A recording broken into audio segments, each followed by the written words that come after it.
Mo te wā tuatahi I ngā tau e rua nei I tua no te kura o Manukura ki rungi te atamira kapahaka me te aha I tua rua rātau kia tūwai rātau hei kanohi mo te rohe o Manawatu Horowhenua. Ka rea Manukura I whai wāhi ki te atamira o te motu I te rātau nā te horapatanga o te mate kōwhiori. Anei rā a Regan Paranihi. Kua rua tau rātau e tāri ana.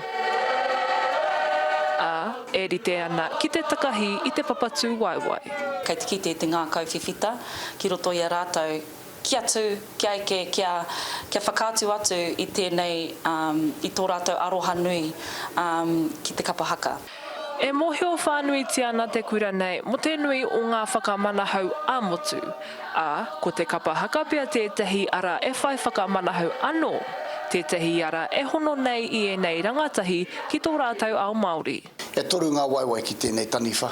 Ko te taha kina tētehi, ko te taha mātauranga he me matua tērā mo tā tātou kaupapa. Engari he kaupapa Māori hoki tēnei. I ahu mai I raro I te maru me ki o tāhuri wakanui. Nā reira, ko te atamira o te kapahaka te o ngā tino wāhi me ki mo tātou tamariki ki te whakaputa rātou taha Māori.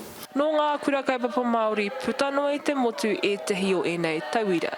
Hei tātia Blake Olsen, he ara no tēnei kia tūhono rātau ki era o ngā mātāpono.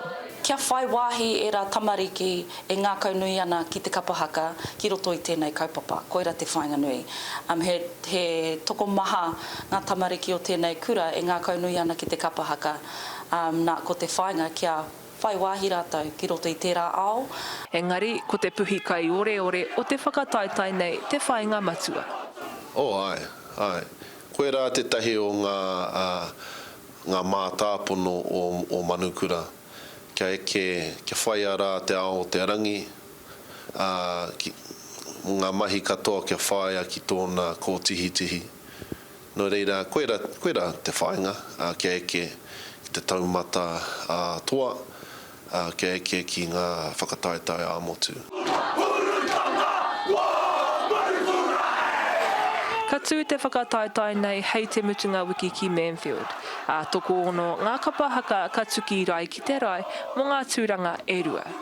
Regan Paranihi, Te Karere.